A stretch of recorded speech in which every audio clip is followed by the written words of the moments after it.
नमस्कार, आप देख रहे हैं इंडिया टीवी। आपके साथ मैं हूं ज्योत्सना पाटनी और अब वक्त हो गया है राजधर्म का। राजधर्म में आज बात होगी महाराष्ट्र चुनाव की। आपको मैं बताऊंगी कि कैसे महाराष्ट्र का चुनाव हिंदू वर्सेस मुसलमान अब हो चुका है। योगी के बटेंगे तो कटेंगे के जवाब में कैसे इत्तेहाद का नारा दिया जा रहा है। ओवैसी ब्रदर्स किसे अपना दुश्मन नंबर 1 बता रहे हैं। विदर्भ की 60 सीटों का गणित क्या होगा। योगी की रैली का कितना इम्पैक्ट होगा। महाराष्ट्र के चुनाव में ओवैसी के स्पेशल 16 का क्या इफेक्ट होगा, क्या इम्पैक्ट होगा। दरअसल उत्तर प्रदेश के मुख्यमंत्री योगी आदित्यनाथ ने बटेंगे तो कटेंगे का नारा दिया था। वो नारा उत्तर प्रदेश से निकलकर झारखंड होते हुए अब महाराष्ट्र तक आ पहुंचा है। योगी के नारे के खिलाफ ओवैसी भी मैदान में कूद गए हैं और इत्तेहाद का नारा दिया, यानी अब वो मुसलमानों को एकजुट करने में लगे हुए हैं। तो वहीं उत्तर प्रदेश के मुख्यमंत्री योगी आदित्यनाथ आज महाराष्ट्र के दौरे पर हैं, ताबड़तोड़ रैलियां कर रहे हैं। महाराष्ट्र में 14 दिन बाद वोटिंग होनी है। बीजेपी ने अपने अपने स्टार प्रचारक योगी आदित्यनाथ के अलावा जो तमाम मंत्री हैं उन्हें महाराष्ट्र के रण में उतार दिया है। योगी आदित्यनाथ की आज महाराष्ट्र में 3 रैलियां हैं। सबसे पहले वो वाशिम पहुंचे। वाशिम में योगी आदित्यनाथ की रैली के लिए जो मंच बना था उस पर जो बैनर लगा था, उस बैनर पर योगी के नाम के आगे लिखा हुआ था हिंदू योद्धा, यानी योगी आदित्यनाथ को एक ऐसा योद्धा बताया गया है जो हिंदुत्व के लिए लड़ रहा है। इसके बाद योगी आदित्यनाथ ने जैसे ही मंच से बोलना शुरू किया वैसे ही जय श्री राम का उद्घोष शुरू हो गया। बटेंगे तो कटेंगे के नारे तक लगाए गए।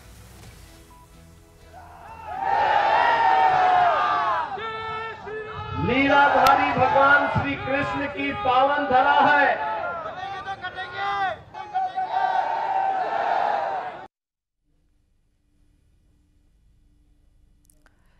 वाशिम में बीजेपी की जीत पक्की हो, इसके लिए पार्टी ने आज योगी आदित्यनाथ को वाशिम में उतारा।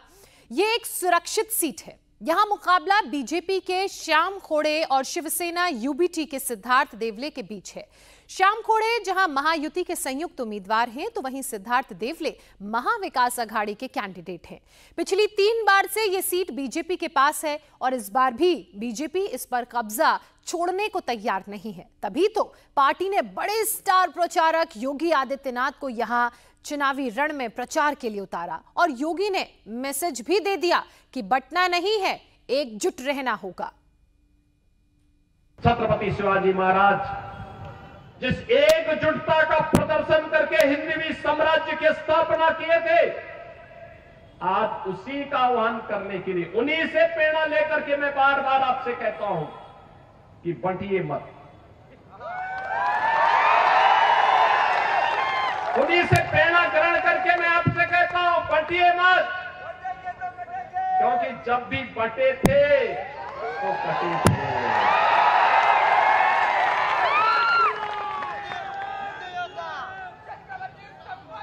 एक है तो नेक है, एक है तो सेफ है, और बटे थे तो कटे थे। हमें बटना नहीं है, एकजुट होना है। बटना नहीं है, एकजुट होना है। एक हैं तो सेफ हैं। योगी आदित्यनाथ को आपने सुना। योगी आदित्यनाथ ये जानते हैं कि अगर हिंदू बटे तो फिर महायुति की गाड़ी फंस सकती है, क्योंकि यहां 20% वोटर मुस्लिम हैं, जबकि दलित वोटर्स की संख्या 22% है। 4% आदिवासी वोटर्स भी हैं। यानी अगर दलित वोटों में भी बंटवारा होता है और मुसलमानों ने वोट जिहाद किया तो बीजेपी के लिए यहां मुश्किल हो सकती है। इसलिए योगी ने यहां से औरंगाबाद का नाम लिया और कहा कि यहां औरंगाबाद का नाम संभाजी नगर के नाम पर होना चाहिए। अयोध्या में जब प्रोग्राम किए, भव्य मंदिर में रामलला विराजमान हो रहे थे, तब प्रधानमंत्री मोदी जी ने एक बात कही थी। तब उन्होंने कहा था, तब उन्होंने एक ही बात कही थी, ये तो शुरुआत है, शुरुआत। केवल अयोध्या ही नहीं, अब तो हम काशी और मथुरा की तरफ भी बढ़ चुके हैं। और मैं आपसे कहने के लिए आया हूं, यही कहने के लिए आया हूं कि बहनों और भाइयों, छत्रपति शिवाजी महाराज ने जिस दुष्ट अफजल को मार गिराया था, उसके नाम पर औरंगाबाद का नाम होना, याद करना, इसको हटना ही चाहिए। संभाजी नगर के रूप में उसको पहचान मिलनी ही चाहिए। छत्रपति शिवाजी महाराज का संघर्ष हो या संभाजी महाराज का, हमें नई प्रेरणा देता है। योगी आदित्यनाथ ने वाशिम में कश्मीर का भी जिक्र किया। योगी आदित्यनाथ ने बताया कि कैसे अनुच्छेद 370 हटने के बाद अब मौलवी भी राम राम बोलते हैं। कश्मीर में भी चुनाव हो रहे हैं। मैं कश्मीर के चुनाव में गया था। चुनाव के दौरान जब मैं जम्मू एयरपोर्ट पे उतरा, मौसम थोड़ा वहां खराब था। मैं एयरपोर्ट के अंदर गया, एक मौलवी मुझे मिले, वो मुझे बोले राम राम। मैं समझा नहीं, मैंने कहा पता नहीं किसको कह रहे हैं। फिर उसने कहा योगी जी राम राम। मैं उसकी तरफ देखा, मैंने कहा भाई ये तो मौलवी है और मुझे राम राम क्यों कह रहा है। तो वहां पे एक जवान था, मैंने कहा भाई ये मौलवी क्या मुझे कह रहा है? कहा हाँ। तो एयरपोर्ट के अधिकारी भौचक थे। मैंने कहा भाई नहीं, भौचक मत हो रही है, आश्चर्यचकित मत होइए, ये धारा 370 हटने का इफेक्ट है। महाराष्ट्र में आज योगी आदित्यनाथ की 3 रैलियां हैं। वाशिम के बाद अब उनकी अगली रैली अमरावती में है। योगी अमरावती के तिवसा में चुनावी सभा को संबोधित करेंगे। इसके बाद योगी आदित्यनाथ अकोला जाएंगे। तिवसा सीट पर कांग्रेस का कब्जा है। कांग्रेस की यशोमती ठाकुर यहां जीत की हैट्रिक लगा चुकी हैं और इस बार फिर कांग्रेस पार्टी ने उन्हें अपना उम्मीदवार बनाया है। तो वहीं बीजेपी ने इस सीट से राजेश वानखेड़े को मैदान में उतारा है। योगी आदित्यनाथ राजेश वानखेड़े के लिए तिस्वा की जनता से वोट अपील करेंगे। इससे पहले उन्होंने वाशिम की रैली में महाविकास अघाड़ी को महाअनाड़ी गठबंधन बता दिया। आज मैं आपके बीच यही कहने के लिए आया हूं, चुनाव चल रहे हैं और चुनाव में 2 महागठबंधन आपस में लड़ रहे हैं। दोनों आपस में लड़ रहे हैं। एक तरफ महायुति गठबंधन है, प्रधानमंत्री मोदी जी के नेतृत्व में भारतीय जनता पार्टी, शिवसेना और एनसीपी, एक तरफ यह गठबंधन है और दूसरी ओर महाअघाड़ी के रूप में महाअनाड़ी गठबंधन है।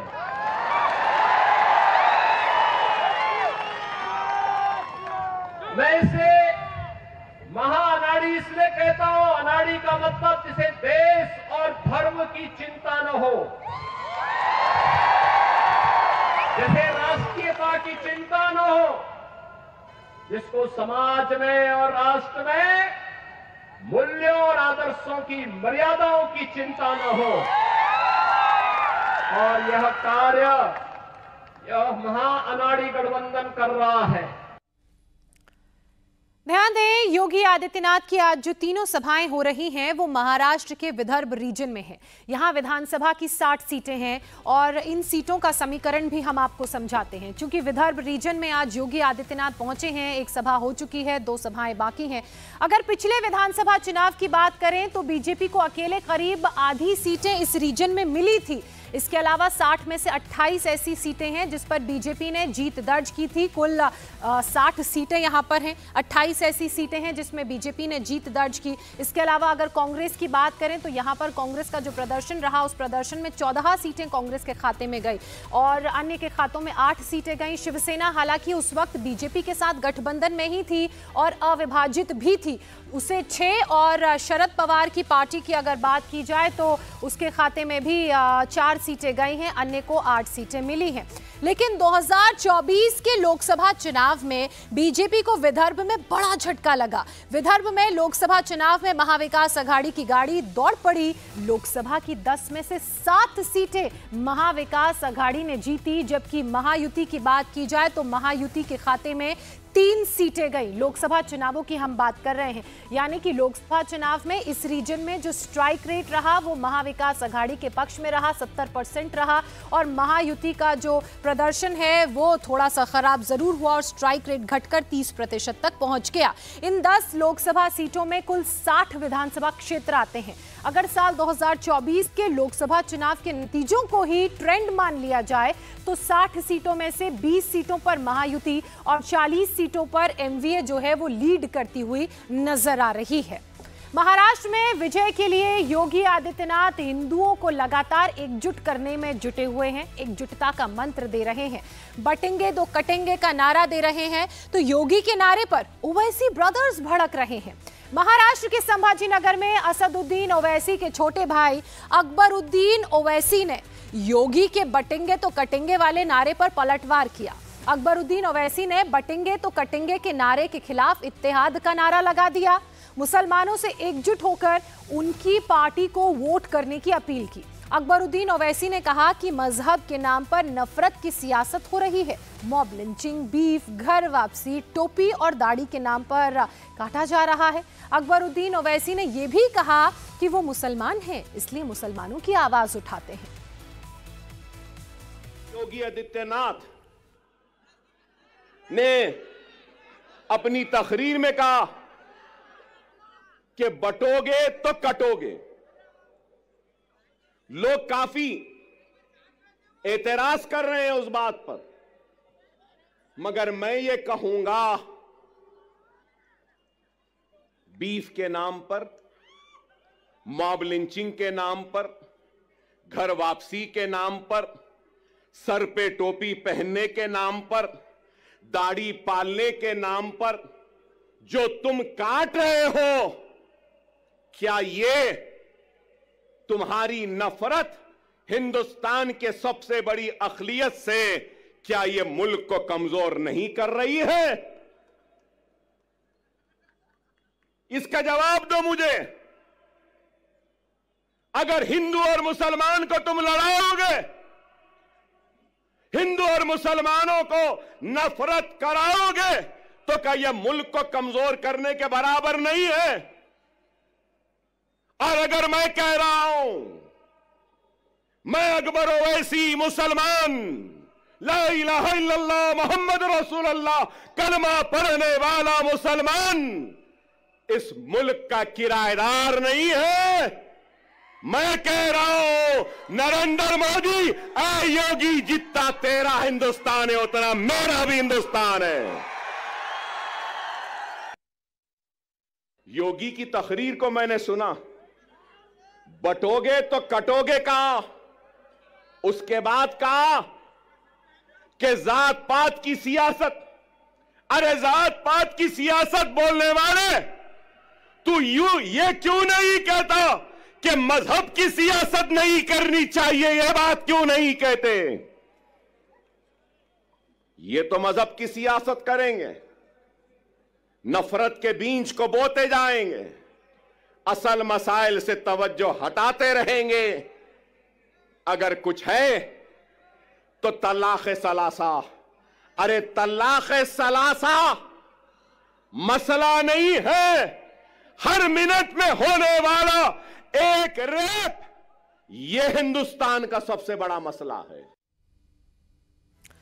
दरअसल ओवैसी ने महाराष्ट्र चुनाव में 16 उम्मीदवार उतारे हैं, जिनमें वारिस पठान से लेकर संभाजीनगर के पूर्व सांसद इम्तियाज जलील तक शामिल हैं।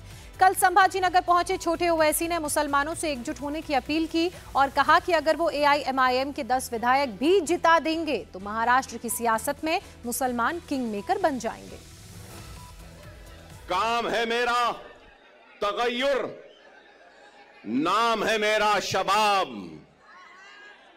मेरा नारा इत्तेहाद इत्तेहाद इत्तेहाद। ये जोश मलियाबादी के गजल के अशार हैं और जोश साहब से माफी मांगता हूं कि इसमें मैंने कुछ तरमीम की है।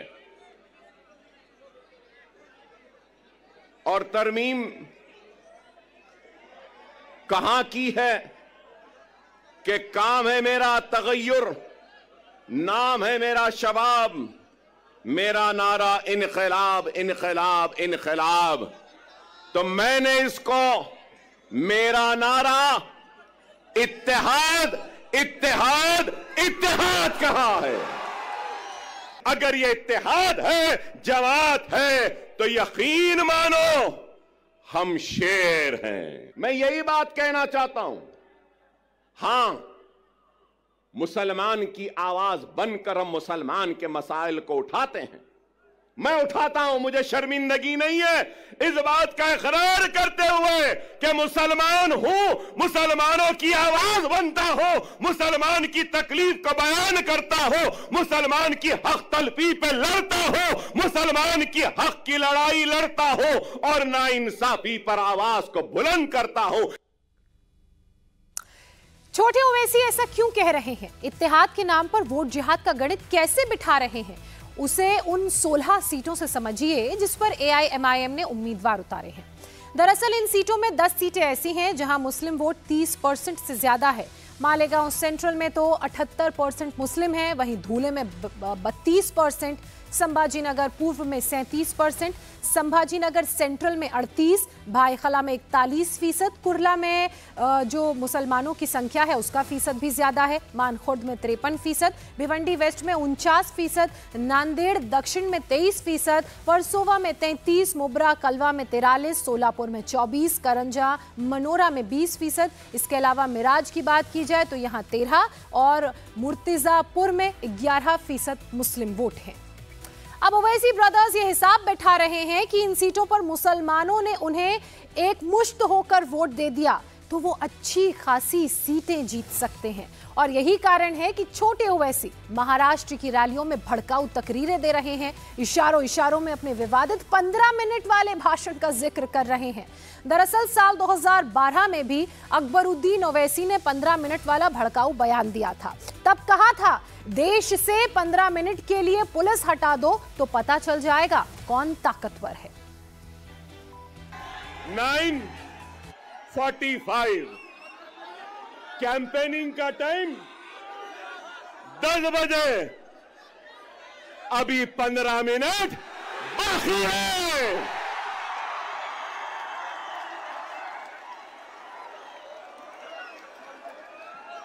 अरे भाई 15 मिनट बाकी है, सब्र करिए। ना वो मेरा पीछा छोड़ती है, ना मैं उसका पीछा छोड़ सकता हूं। चल रही है, मगर क्या गूंज है, नारे तकबीर, नारे तकबीर, नारे तकबीर। महाराष्ट्र में मुस्लिम आबादी करीब 12% है। 40 विधानसभा सीटों पर मुस्लिम वोट निर्णायक हैं। उत्तरी कोंकण, खानदेश, मराठवाड़ा और पश्चिमी विदर्भ में मुसलमानों की अच्छी खासी मौजूदगी है। वहीं मुंबई की करीब 15 सीटों पर मुस्लिम वोटों का काफी असर है। अब तक कांग्रेस और एनसीपी के बीच में ही मुस्लिम वोट बंटता आ रहा था, लेकिन इस बार ओवैसी भी मुस्लिम वोट पर दावेदारी ठोक रहे हैं। मुसलमानों को रिझाने के लिए अकबरुद्दीन ओवैसी मोदी और योगी पर डायरेक्ट अटैक कर रहे हैं। खुल्लम खुल्ला योगी और मोदी को अपना दुश्मन बता रहे हैं। मैं तो खुला कह रहा हूं, मोदी और योगी का मैं तो दुश्मन हूं, शायद आप उनके दोस्त हैं। अभी इम्तियाज जलील साहब बोले योगी आने वाला है। योगी, योगी तेरे आने के बाद अकबर भी आने वाला है। मोदी तेरे आने के बाद अकबर भी आने वाला है। हम जवाब देंगे, जिंदगी गुजर गई चाय बनाने में, लेकिन चाय क्या होती है, कैसी बनती है। चाय चाय चाय की पत्ती, चाय की केतली, चाय का पानी, चाय का चूल्हा, चाय चाय चाय। हम बोलेंगे 20 तारीख को पतंग पतंग पतंग रहेगी। क्या रहेगी? पतंग रहेगी। योगी आदित्यनाथ हिंदुओं की एकजुटता की बात कर रहे हैं। एक रहेंगे नेक रहेंगे का नारा दे रहे हैं, तो जवाब में AIMIM इत्तेहाद यानी कि एकता का नारा दे रही है, यानी वो मुसलमानों को एकजुट होने के लिए कह रही है। अब सवाल ये है कि अगर मुस्लिम एकजुट हुए तो किसे वोट करेंगे, क्योंकि महाराष्ट्र में मुस्लिम वोटों की दावेदारी कोई एक नहीं बल्कि 5 पार्टियां कर रही हैं। ओवैसी की पार्टी AIMIM भी एकजुट होने की बात कर रही है। कांग्रेस भी मुस्लिम वोटों की पैरोकारी करती हुई दिख रही है। शरद पवार की पार्टी भी मुस्लिम वोटों को एकजुट करने में जुटी हुई है। तो उधर उद्धव ठाकरे की शिवसेना UBT भी दावेदारी कर रही है और अजीत पवार की NCP भी मुस्लिम कार्ड खेल रही है। ऐसे में सवाल यही कि मुस्लिम एकजुट हुए तो किसे वोट करेंगे, लेकिन छोटे भाई की तरह AIMIM चीफ असदुद्दीन ओवैसी ने भी मुसलमानों को UCC का डर दिखा दिया। महाराष्ट्र में कोई एक उठ के बोलता है, बीजेपी का नेता, मैं मस्जिद में घुस के मारूंगा। अब आप बताइए, उस पे केस तो बुक हो गया, मगर बोल रहा है मस्जिद में घुस के मारूंगा। आखिर महाराष्ट्र में इतनी छूट कैसे मिल गई इन लोगों को कि कोई एक समुदाय के मजहबी जगह के बारे में कहता है कि मैं मस्जिद में घुस के मारूंगा। आखिर क्या करना चाहते हैं महाराष्ट्र को ये लोग? क्या यहां पर आप दंगे कराना चाहते हैं मोदी जी? क्या करना चाहते हैं महाराष्ट्र में आप? फिर कोल्हापुर की मस्जिद की बेहुरमती कर दी गई। आखिर क्या हुआ वहां पर? कौन है उसके पीछे? फिर आप ये भी देखते हैं कि कोई एक फुला शख्स है, उन्होंने रसूलुल्लाह सल्लल्लाहु अलैहि वसल्लम की शान में गुस्ताखी करने की कोशिश की। उनके बाजू खड़े हो जाते हैं शिंदे और बोलते हैं मैं इनके साथ हूं। अरे आप उनके साथ हैं या महाराष्ट्र के जनता और भारत के संविधान के साथ हैं? बताओ शिंदे। अकबरुद्दीन ओवैसी भी मैदान में उतर चुके हैं, भड़काऊ भाषण दे रहे हैं, 15 मिनट की याद दिला रहे हैं। तो राहुल गांधी भी अपना नैरेटिव लेकर महाराष्ट्र के मैदान में कूद पड़े हैं। राहुल लोकसभा चुनाव वाला ही नैरेटिव विधानसभा के चुनाव में भी चलाना चाहते हैं, इसलिए उन्होंने महाराष्ट्र में अपने कैंपेन की शुरुआत नागपुर से की।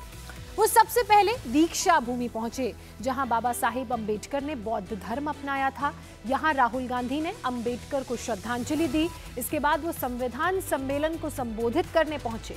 राहुल गांधी ने लोकसभा चुनाव में संविधान खतरे में है का नैरेटिव सेट किया था, जिसका इंडिया गठबंधन को चुनाव के दौरान फायदा मिला।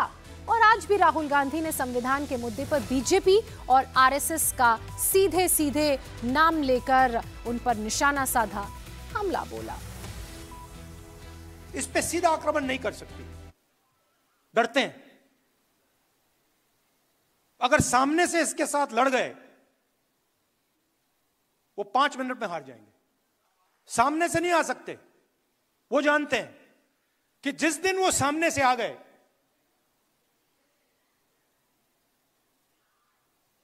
उसी दिन कहानी खत्म हो जाएगी। तो छुप के आते हैं, अलग अलग शब्दों के पीछे छुप के आते हैं। विकास, प्रगति, इकोनॉमी, अलग अलग शब्दों के पीछे छुप के आते हैं, मगर लक्ष्य पीछे से इसमें छुरा मारने का है। दम होता तो आगे से आते, दम होता तो कहते भाई आ रहे हैं, और हम भी कहते भैया आ जाओ। राहुल गांधी को आपने सुना। राहुल नागपुर के बाद मुंबई जाएंगे, जहां महाराष्ट्र महाविकास अघाड़ी आज चुनाव प्रचार का आगाज करेगी। मुंबई में महाविकास अघाड़ी के नेता साझा गारंटी पत्र भी जारी करेंगे। इसके बाद मुंबई के BKC मैदान में MVA की साझा रैली होगी, जिस दौरान राहुल के अलावा उद्धव ठाकरे और शरद पवार भी वहां मौजूद रहेंगे। महाविकास अघाड़ी जहां अपना चुनावी शंखनाद करने की तैयारी कर रही है, वहीं बीजेपी ने आज MNS प्रमुख राज ठाकरे को बड़ा झटका दिया। बीजेपी ने साफ कर दिया कि वो माहीम सीट पर राज ठाकरे के बेटे अमित ठाकरे को समर्थन नहीं करेगी। बीजेपी पहले ही अमित ठाकरे को समर्थन देने की बात कर रही थी। सीएम एकनाथ शिंदे पर दबाव डाल रही थी कि वो माहीम से अपने उम्मीदवार सदा सरवणकर को रेस से हटा दें, लेकिन जब शिंदे इसके लिए तैयार नहीं हुए तो बीजेपी ने अपना स्टैंड चेंज कर दिया। बीजेपी ने कहा कि वो केवल शिवडी से एमएनएस के उम्मीदवार बाला नांदगावकर को ही समर्थन करेगी। बाला की बात करें तो वो एमएनएस में राज ठाकरे के बाद नंबर 2 माने जाते हैं। मुंबई में केवल शिवडी ही एकमात्र सीट थी जहां महायुति ने अपने उम्मीदवार नहीं उतारे थे। अब सवाल यह है कि आखिर बीजेपी ने राज ठाकरे के बेटे पर यू टर्न क्यों लिया। इसकी वजह आपको बताते हैं। इसकी पहली वजह है कि माहीम सीट को लेकर महायुति में मतभेद। एकनाथ शिंदे ने बीजेपी की तमाम कोशिशों के बावजूद अपने उम्मीदवार सदा सरवणकर को हटाने के लिए जो लगातार कोशिशें की जा रही थी वो नहीं माने। अगर बीजेपी अमित ठाकरे को समर्थन देती तो महायुति का वोट बंटने का खतरा था, जिसका फायदा उद्धव ठाकरे को होता। बीजेपी को साथ ही डर था कि राज ठाकरे के उत्तर भारतीयों के बारे में दिए बयान का उसे नुकसान हो सकता है, और यही कारण है कि बीजेपी ने अपना स्टैंड चेंज किया। महाविकास अघाड़ी आज मुंबई में अपना गारंटी पत्र जारी कर रही है, तो अजीत पवार ने महायुति से अलग आज अपनी पार्टी का मैनिफेस्टो बारामती में जारी किया। महाराष्ट्र में सीएम शिंदे और फडणवीस ने कल पार्टी के 10 गारंटी का ऐलान किया था। महायुति के नेता औपचारिक तौर पर अपना मैनिफेस्टो बाद में जारी करेंगे, लेकिन अजीत पवार उससे पहले अलग आज ही अपनी पार्टी का घोषणा पत्र लेकर सामने आ गए। महाराष्ट्र में इस बार लड़ाई नाक की है। एक तरफ ठाकरे की शिवसेना है तो दूसरी तरफ शिंदे की शिवसेना। ठाकरे की शिवसेना को मात देने के लिए शिंदे की सेना एड़ी चोटी का जोर लगा रही है। ठाकरे परिवार का गढ़ कही जाने वाली सीट वर्ली से शिंदे सेना ने आदित्य ठाकरे के खिलाफ मिलिंद देवड़ा को चुनावी मैदान में उतार दिया है। मिलिंद देवड़ा आदित्य को कैसे हराएंगे, उनकी जीत का फॉर्मूला क्या है? सचिन चौधरी के साथ मिलिंद देवड़ा का एक्सक्लूसिव इंटरव्यू देखिए और जानिए।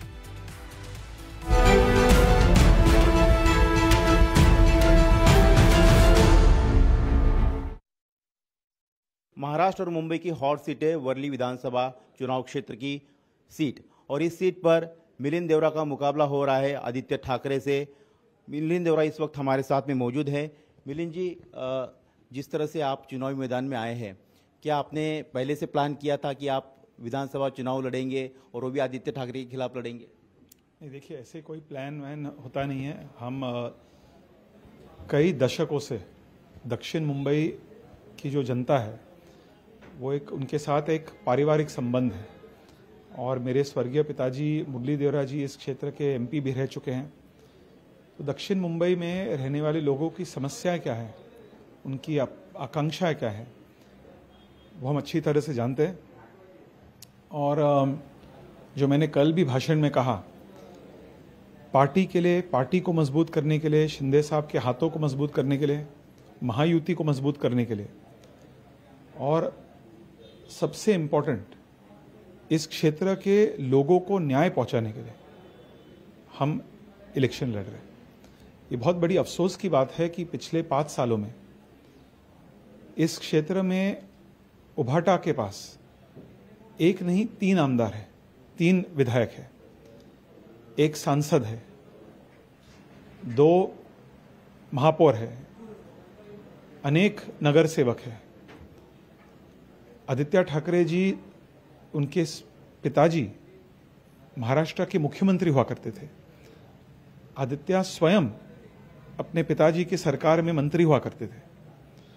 उनको काम करने के लिए बहुत सारे अवसर थे, बहुत कुछ कर सकते थे, और इसलिए आज जो काम उन्होंने नहीं किया, इसकी वजह से आज एंटी इनकम्बेंसी। आप राज्यसभा के सांसद हैं, तो आप ये सीट नहीं लड़ना चाहते थे, लेकिन पार्टी को एक मजबूत उम्मीदवार चाहिए था, और इसलिए शिंदे साहब ने आपको चुनावी मैदान उतारा है ताकि आदित्य ठाकरे को यहाँ पर घेरा जा सके और आदित्य ठाकरे को आप ही हार सकते हैं। विश्वास पार्टी ने आपके ऊपर। देखिए, धन्यवाद कि आपने मुझे ऑलरेडी जीत आपने जीत अनाउंस किया, इसके लिए मैं आपको बहुत बहुत धन्यवाद। अनाउंस नहीं किया, पार्टी ने जो विश्वास रखा, क्योंकि हमें पता था कि आप लड़ने के लिए इच्छुक नहीं थे। मैं गंभीरता से आपको बताना चाहता हूं कि चाहे हम MP हो, MLA हो, सत्ता में हो या ना हो, हमारा गोल आज भी हमारे साउथ मुंबई के ऑफिस में, हम राज्यसभा के सांसद हैं, लोकसभा के सांसद नहीं हैं। आज भी मैं लोकसभा के सांसद को चुनौती दे सकता हूं कि मेरे दफ्तर में आज हर रोज कम से कम 100-200 लोग आते हैं उनके कुछ लोकल काम को लेकर, जो मैं गारंटी देता हूं कि वहां के इस निर्वाचन क्षेत्र के लोगों को अरविंद सावंत जी का दफ्तर का है उनको नहीं पता होगा। आदित्य ठाकरे और उनकी पार्टी कह रही कि 2.5 वर्ष में वो जब उनकी सरकार थी तब मुंबई में कोरोना पीरियड में भी उन्होंने काफी काम किया, लोगों को काफी मदद की, जबकि दूसरे राज्यों में जो है लाशें बह रही थी। देखिए, मैं और आपके माध्यम से आदित्य ठाकरे जी से 2-3 सवाल पूछना चाहूंगा और मैं आपसे निवेदन करूंगा कि आप ये माइक लेकर उनके पास कृपया जाइए और उनको ये सवाल पूछेगा। नंबर 1, जब सचिन वाजे, एक भ्रष्ट पुलिस ऑफिसर, देश के उद्योगपतियों के घर के बाहर जाकर जेलेटिन स्टिक्स प्लांट करा था, उनसे पैसे एक्सटॉर्ट करने की कोशिश करा, जिसकी वजह से मुंबई में उद्योगपति, व्यापारी, ट्रेडर कम्युनिटी मुंबई भाग के चले गए, गुजरात गए, राजस्थान गए, दक्षिण भारत गए क्या। और उसके बाद जब उस समय के तत्कालीन मुख्यमंत्री को पूछा गया कि आपके पुलिस एक अधिकारी लोगों से पैसे एक्सटॉर्ट कर रहे हैं, उन्होंने क्या जवाब दिया कि आप उस पुलिस ऑफिसर को ओसामा बिन लादेन से कंपेयर मत कीजिए, बहुत अच्छे व्यक्ति है।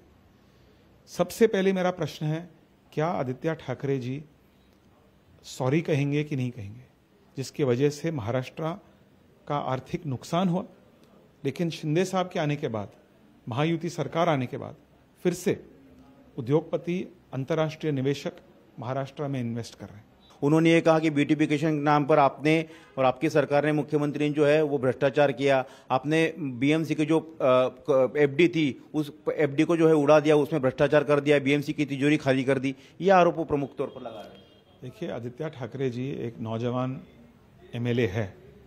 जब 2019 में सार्वजनिक जीवन में उन्होंने फैसला लिया कि वे राजनीति में आना चाहते हैं, चुनाव लड़ना चाहते हैं, जो उनके परिवार के लिए एक ऐतिहासिक कदम था। मिलिंद देवड़ा को आपने सुना। शिवसेना शिंदे ने वर्ली से जहां आदित्य ठाकरे के खिलाफ मिलिंद देवड़ा को उम्मीदवार बनाया है, तो वहीं मानखुर्द शिवाजी नगर से अपने ही गठबंधन के पार्टनर अजीत पवार के खिलाफ कैंडिडेट उतार दिया है। इस सीट से अजीत पवार ने नवाब मलिक को टिकट दिया। उम्मीद की जा रही थी कि शिंदे गुट का उम्मीदवार आखिरी दिन नामांकन वापस ले लेगा, लेकिन ऐसा हुआ नहीं। इस पर नवाब मलिक ने क्या कहा, क्या नतीजों के बाद नवाब मलिक पाला बदल सकते हैं, सब कुछ अब सुनिए। हमारे साथ मौजूद है नवाब मलिक, NCP अजीत पवार गुट के मानखुर्द शिवाजीनगर से उम्मीदवार है, पूर्व मंत्री रह चुके हैं। नवाब भाई, स्थिति अब क्लियर हो चुकी है, मानखुर्द शिवाजीनगर आपके सामने, वहाँ पर शिवसेना शिंदे गुट की भी बागी है, वहाँ आबू आदमी के सामने कांग्रेस के निर्दलीय भी बागी है। कितनी उम्मीद है चुनाव में जीत की? आपने कई सारे मुद्दे उस क्षेत्र के उठाए हैं। देखिए, ऐसा है, जो महायुति के उम्मीदवार हैं बुलेट पाटिल जी, महायुति के यहाँ 28,000 वोट हैं। इस बार वो बढ़ तो सकते नहीं, बड़ी घटौती होगी, वो जीत नहीं सकते, ये लोगों को पूरा विश्वास है। तो जो लड़ाई में रहेगा उसके साथ ही लोग खड़े रहते हैं। मुझे लगता है इस बार वो 8,000 से ज़्यादा वोट नहीं पा सकते। जहाँ तक कांग्रेस के उम्मीदवार का है, ठीक है, हर आदमी को लड़ने का अधिकार है, बहुत सारे इंडिपेंडेंट लड़ रहे हैं, लेकिन ये चुनाव सीधा बाइपोलर चुनाव होने जा रहा है।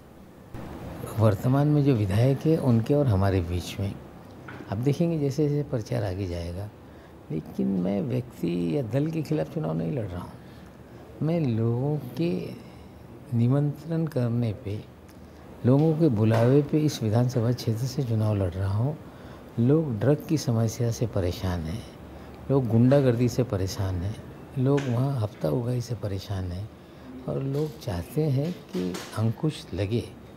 लोगों ने मुझ पर विश्वास जताया। इसके पहले जो भी उम्मीदवार चुनाव लड़ने आता था, या तो उसे डरा के विड्रॉ करा दिया जाता था, या जो भी बड़ी पार्टियों के उम्मीदवार भी जो हैं वो डर के आधे चुनाव से चुप हो जाते थे। लोगों ने देखा कि कौन ताकत से लड़ सकता है, लोगों को लगा कि नवाब मलिक लड़ सकता है। लोग मेरे पास आए, उन्होंने विनती की, हमने चुनौती को स्वीकारा, हम लड़ रहे हैं और लोगों को विश्वास है कि परिवर्तन अगर करना है तो यही व्यक्ति कर सकता है, इसलिए हमें बुलाया लोगों ने और हम चुनाव जीतेंगे। चुनाव के बाद अजित पवार किंग मेकर बनेंगे।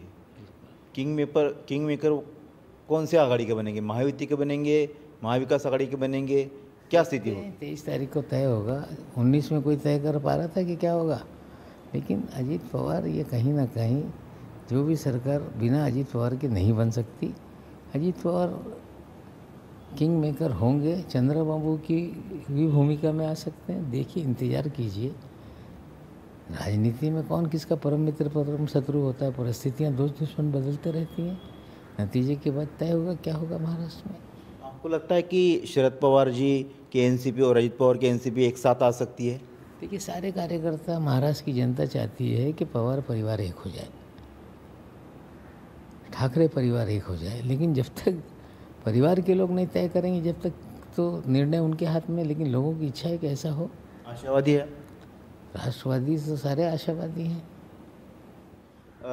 आपने और एक बात कही कि चुनाव के बाद जो है समीकरण कुछ भी बन सकते हैं। एकनाथ शिंदे मुख्यमंत्री और शरद पवार साहब के बीच भी मीटिंगें हुई। मैं नहीं, ये तो सारे पत्रकार भी जानते हैं, ये चर्चा है ही है। मैंने एक जो चैनल में चर्चा के दौरान इस तरह की बातें की थी। अब हर नेता महाराष्ट्र में एक दूसरे से संबंध बनाए हुए है। कौन सा भाजपाई कब कांग्रेसी हो जाएगा, कौन सा कांग्रेसी कब भाजपाई हो जाएगा, कौन सा भाजपाई कब राष्ट्रवादी हो जाएगा। महाराष्ट्र में अलग तरह की राजनीति चल रही है और हर व्यक्ति अपने अपने संबंध, अपने अपने रिलेशन अलग अलग दलों के साथ बनाए हुए हैं। तो आपको लगता है कि अगर बीजेपी ने एकनाथ शिंदे को मुख्यमंत्री नहीं बनाया या उनकी मर्जी के मुताबिक उनको हिस्सेदारी नहीं दी, तो फिर वो अलग रास्ता अपना सकते हैं? क्योंकि महाराष्ट्र की राजनीति में हमने देखे कि 2019 के बाद कितने समीकरण बदले। नहीं, मैंने ऐसा कभी नहीं कहा कि वो क्या करेंगे। वो तो जो उन्हें करना है उन्हें फैसला करना है। उन्होंने पहले भी फैसला किया है, आगे जो करना है उनको करना है। लेकिन सब लोगों ने अपने अपने रिश्ते अलग अलग तरीके से बनाए हुए हैं, अलग अलग तरीके से लोगों की बातचीत होती रहती है और ये सारे पत्रकारों में भी यही चर्चा है। नवाब भाई, आप अगर चुनाव जीतते हैं तो महायुति में आपकी भूमिका क्या होगी या जो भी सरकार बनेगी? क्योंकि बीजेपी आपके खिलाफ है, आपका उनका विरोध अभी भी बरकरार है। वो कह रहे हैं कि नवाब मलिक हमारे साथ नहीं रहेंगे, हमारे सरकार में नहीं रहेंगे। मुझे कोई मंत्री बनना नहीं है। वो बोल देंगे कि भाई तुम्हारे वोट की ज़रूरत नहीं है तो मैं वोट भी नहीं दूंगा। लेकिन ये बात सच है कि विचारों से लेके समझौता नहीं हो सकता। जहाँ वैचारिक मतभेद होंगे हम विरोध करेंगे, अन्याय होगा हम खड़े रहेंगे। लेकिन अभी नतीजे के बाद क्या होगा देखा जाएगा। नतीजे आने दीजिए, जब चीज़ें बनेंगी तब चीज़ों को लेके बात करेंगे। बीजेपी के कई सारे नेता यहाँ आएंगे और यहाँ पर अलग अलग पोस्टर लग रहे हैं। योगी के यूपी में भी पोस्टर लगे, यहाँ पर भी पोस्टर लगे। बटेंगे तो कटेंगे, इस तरह की जो राजनीति हो रही है। कांग्रेस कह रही है कि ये दंगे भड़काने की कोशिश कर रहे हैं लोग। बेहुदा बातें हैं। जिस तरह से भावनाओं से खिलवाड़ करके राजनीति होती है उसका लाभ नहीं होगा, लोगों को समझना पड़ेगा। उत्तर प्रदेश में नतीजा लोगों ने देखा है। हमें तो लोगों को मशवरा देते हैं कि विकास पे पॉजिटिव कैंपेन करें, धार्मिक भावनाओं को भड़का के ज़्यादा दिन राजनीति नहीं चलती। इस तरह की बातें, लव जिहाद, लैंड जिहाद, कोर्ट जिहाद, ये सब बेहुदा बातें हैं। इससे चुनाव में फ़ायदा नहीं होता, नुकसान ही होता है। शरद पवार साहब ने बाराबती में एक बात कही। उन्होंने अपने राजनीतिक संन्यास के संकेत दिए। उन्होंने कहा कि मैंने 14 चुनाव लड़े हैं और अब राज्यसभा में मैं अब एमपी नहीं बनना चाहता, मैं कोई एमएलए बनना नहीं चाहता, मैं कोई सांसद बनना नहीं चाहता, अब कहीं ना कहीं रुकना चाहिए। इस तरह की उन्होंने बात कही है। नहीं, अगर वो उन्होंने कुछ कहा है तो निश्चित रूप से वो अमल करेंगे। पहले उन्होंने लोकसभा चुनाव नहीं लड़ेंगे कहा था तो उन्होंने उस तरह के फैसले को अमल किया। अब उम्र भी है, काफ़ी मेहनत भी कर चुके हैं, तो मुझे लगता है उनको जो लग रहा होगा वो इसीलिए उन्होंने संकेत दिया है। लेकिन उन्होंने ये भी कहा कि मैं समाज सेवा करता रहूँगा, जनता से जुड़ा रहूँगा, उनके प्रश्नों को हल करता रहूँगा। तो मार्गदर्शक की भूमिका में अगर रहते तो आपको लगता है कि इसका क्या असर होगा एक्टिव पॉलिटिक्स में, चाहे उनकी पार्टी हो या आपकी पार्टी हो? नहीं, देखिए, ऐसा पहले भी इच्छा वो जाहिर कर चुके हैं। लोगों ने दबाव बनाए, फिर उन्होंने अपना फैसला बदल लिया। फिर इच्छा उन्होंने दर्शाई है अभी देखते हैं, चुनाव तक ये मुद्दे का कोई बहुत ज़्यादा इस पर चर्चा करने की ज़रूरत नहीं। चुनाव ख़त्म होने के बाद देखेंगे कैसे आगे राजनीति चलेगी। उन्होंने आज बारामती और एक बात कही कि योगेंद्र पवार जो है अब उनको मौका देना चाहिए, क्योंकि अजीत दादा को भी इसके पहले जनता ने बारामती के मौका दिया है, तो अब नए नेतृत्व को मौका देना चाहिए। जो बात अजीत दादा शरद पवार साहब के लिए कहते कि अब नई जनरेशन को मौका देना चाहिए, वही अब शरद पवार साहब योगेंद्र जी के लिए कह रहे हैं। नहीं, ठीक है, वोट मांगते समय अलग अलग बातें करनी पड़ती है, लेकिन लोकसभा के चुनाव के वक्त ही तय हो गया था कि हम लोकसभा में पवार साहब के साथ रहेंगे और विधानसभा में अजीत दादा के साथ रहेंगे। हमें लगता है बारामती में कोई भी बदलाव नहीं होगा, दादा ही वहाँ के विधायक बनेंगे। हमसे बात करने बहुत बहुत शुक्रिया था। ये तो नवाब मलिक साहब जिन्होंने कहा कि वो किसी पार्टी की नहीं, किसी गठबंधन की नहीं, बल्कि आम जनता की लड़ाई लड़ रहे हैं और इस लड़ाई में वो ज़रूर विजयी होंगे।